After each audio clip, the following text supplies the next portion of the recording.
Hey, what's up, everybody? This is Charles Sebastian, and welcome you guys to another episode of the Dreamers Pro Show, where we cover everything from sports, hot topics, classic debates, entertainment, and we give you guys a fresh perspective on things and how we see them. Yo, we got a crazy show in store for you guys here today. Before we get into it, please make sure you like the video and subscribe to the channel. Now, one of the biggest stories coming into this season, probably the biggest story in the NBA season this year, is going to be centered on LeBron James and the Lakers and him playing with Bronny James. And then probably a close second is going to be the JJ Redick story with him and the with the Los Angeles Lakers, being that this is his first time coaching an NBA team. So we know this is going to be a big talking line. The media made a big deal out of it in media day. We even saw Bronny and LeBron when they were speaking, I believe, to SpectraNet, and they were talking, and there's a lot of hype. A lot of LeBron fans were excited about it, etc., etc. So what happened? Bronny goes out there. His first game, he scores 2 points. Right, 2 points. He didn't play well at all. He had a chase down block that the media was now plastering all over the internet, making it seem like, oh my God, this is incredible. You had LeBron fans, some of them losing their damn minds in the comment sections on some of the social media posts, talking about blocked by a James. I remember where I saw that one before. Like, LeBron fans were basically lathering up, man, slapping each other with honey, just basically hollering and screaming, disturbing the peace, twerking all over the place, basically gyrating. So that happened. And then I knew that the Lakers were going to play a second game in preseason. I think preseason games are usually 5 games, if I'm not mistaken. And I got some word yesterday that LeBron and AD were expected to play. So I was like, okay, this would be interesting. So I actually caught the game, I believe, somewhere in the second quarter, if I'm not mistaken. I caught the game in the second quarter against the Phoenix Suns, and I think the Lakers had a lead. No, as a matter of fact, they did have the lead. And then as I tuned in, who did I see? I saw LeBron James there, and I saw Bronny James there. And I'm looking at this. I'm like, yo, this is pretty cool. Like, damn, like LeBron and his son. I'm just watching the dynamic. LeBron is on one side of the court. Bronny's on the other side of the court. And I'm like, I wonder what must be going through LeBron's mind. And it's obviously he's probably engaged in the game and all of that, but he must be aware. Obviously, he's aware that his son is on the basketball court. So I was watching that. At one point, he tried to set him up for a shot, but Bronny missed and all that. So I watched that. Then I caught a little bit of the second half, and the Lakers were winning, right? They were winning. Kevin Durant was not playing well at all, right? He was not playing well at all. So the Lakers were winning that game. So I go to bed because I thought the Lakers were going to win the game. I thought head coach JJ Redick finally got his first, he finally got his first W. Although it was a preseason game, nevertheless, he got his first W. So I woke up, and I'm like, I'm seeing people talk about 8 turnovers, this, and I'm like, wait, what are they talking about? The Lakers won the game. So I quickly search on NBA.com to look at the box score, and I see that the Lakers lost the game 118-114. I'm like, how the hell did they lose the game? And then I started looking into the box score, and I'm like, wait, LeBron and Bronny James had 8 turnovers. I'm like, what the hell is going on here? So this is exactly the thing that we want to get into today in today's show. But before we even get into this, today's video is brought to you by our sponsor, Game Time. With only 4 months left until the end of the year, I look forward to creating special moments with family and friends by attending various theaters, shows, plays, and sporting events. And when it comes time for me to look for tickets, I absolutely love to use Game Time. Game Time is one of the most reliable marketplaces for last-minute tickets to the most popular events in sports, music, and theater in more than 60 cities across the United States and Canada. Game Time saves me money, time, and peace of mind, so I don't have to sort through thousands of tickets looking for the best prices or worry about whether or not if they're authentic or whether I'm going to receive them on time. Game Time Picks, one of my favorite Game Time tools, analyzes thousands of tickets for all of your favorite events near your location and finds you the best possible deal so you don't have to. For example, I'm looking forward to this upcoming concert at Madison Square Garden of one of my favorite composers, Hans Zimmer. Here I can select the all-in price to see the total ticket price up front, no hidden fees. And now I can sort through the best possible deals I can find. I can choose the cheapest deals, the great deal, or the amazing deal. Once you select the ticket you want, you can use their panoramic seat view to ensure you know exactly what you're getting before you buy. And if you're like me and always make plans at the last minute, you can grab tickets up to 90 minutes after the event has started. So take the guesswork out of buying tickets with Game Time. Download the app, create an account, and use code CLNS for $20 off your first purchase. Again, create an account and use redeem code CLNS for $20 off. And remember, whenever you support this sponsor, you're supporting this channel. Thank you. So before we even get into the box score, I want to put up an image. Where did I see this image? I want to put up an image that I saw on, yeah, I think it was Dunk Central, right? The NBA Dunk Central, and they put up this post. And I want to show it to you guys. It says Bronny and LeBron James. Bronny James, 0 points, 2 rebounds, 0 assists. LeBron James, 19 points, 5 rebounds, 4 assists, and they showed the box score.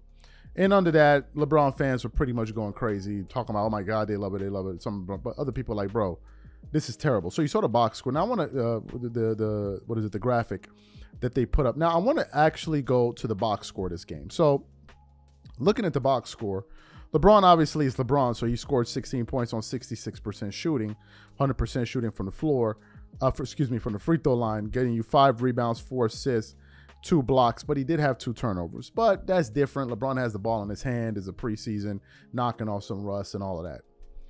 Let's look at Bronny James. Bronny James, and by the way, it was his birthday. He scored 13, he played 13 and a half minutes. He attempted 1 shot, made 0 shots. He got, 2 rebounds, 0 assists, 0 blocks, but he did have 4 turnovers. That 4 turnovers is the problem, and is why people are flaming the 2 of them. If LeBron has 4 turnovers, that's one thing, right? But if Bronny is having 4 turnovers, as a rookie, that is a problem. And very soon, some people are going to start asking the question, why is Bronny playing at all? Why is Bronny James playing at all? That's the first thing. The second thing, I want to get to something I was thinking about just yesterday. Man, this is going to be a rough season for LeBron, Bronny, Laker fans. Y'all are in for it's going to be crazy. It's going to be a painful season for you guys based on how things are starting off. Okay. First of all, whoever is behind the promotion of Bronny James constantly on social media and all of these networks and all these podcasts, I looked up in my phone today. I saw even the BBC was posting about it. LeBron and his son playing together. They are setting this kid up for some serious failure. Serious failure. And all of the people that are up there hyping up Bronny, talking about Bronny this, bro, y'all are, son is looking like ass right now. Like, let's keep it 100. Son is looking like ass right now. Let's just call it what it is. If that was any other player, be like, yo, son is ass, and he would probably not even make it on the field. On the court. But some of y'all are just up there twerking it up all over the place, slapping each other with honey, hollering and screaming because you love LeBron. So, well, LeBron's son must be good. Bro, y'all need to stop, because Bronny is going to be the one that ends up getting the short end of the stick at the end of all of this. Because, I mean, it's only 2 games in. It's only 2 games in. And I don't want to say people are roasting him. I think people are calling exactly what they see. If Bronny was getting buckets and balling out of control, then people will be like, yo, son is nice. But the way that he's being hyped, like, oh, he's some great defender and all that, I'm not seeing it. I'm not seeing it. We're not talking about Gary Payton Jr. here, who can actually defend, who's an athlete. Like, he can ball. I don't see any of that going on over here. But nevertheless, you guys keep hyping it up and hyping it up. I think they're setting up Bronny for some serious failure. That's the first thing. The second thing is how this affects LeBron, because LeBron is going to have to mitigate this situation at one point. I expect LeBron to be more active on social media this year, responding to things that critics say, because you better believe when they actually have some TNT games and you having people like Charles Barkley and all of them saying like he's not any good, LeBron is definitely going to be in his feelings, but they're going to be calling it like they see it. We're not going to lie for you guys, because we don't do it for any other player in the NBA. So we're not doing it for Bron, especially as a rookie. You have that aspect of it. And then you have the aspect of JJ Redick, the most arrogant guy in the NBA. JJ Redick is going to be humbled this season, because it's one thing to talk and be speaking all of that long grammar that he likes to speak to impress I don't know who. That is not going to save you if you cannot produce. It ain't gonna save you. in my current opinion right now, is that the Lakers, with every passing day, are looking like the sideshow of the NBA. They're looking like a legitimate clown show right now. If you weigh those three factors, which are Bronny James even playing, who is not qualified to be playing. You have the fact that LeBron James is going to be in the middle of it, and he's going to have to defend his son this season. And then you have the fact that you have a J.J. Redick, who I don't believe is going to be as good as some people were saying. Oh, he's going to be the next Pat Riley. The Lakers believe he could be Pat Riley. Like, all right. And then I'm also hearing rumblings that, Anthony Davis is not buying into some of that mumbo jumbo, that long grammar that J.J. Redick be spewing all over the table. That Anthony Davis is not impressed by JJ's analytics and all of that. He's not impressed with him. It's going to be a disaster.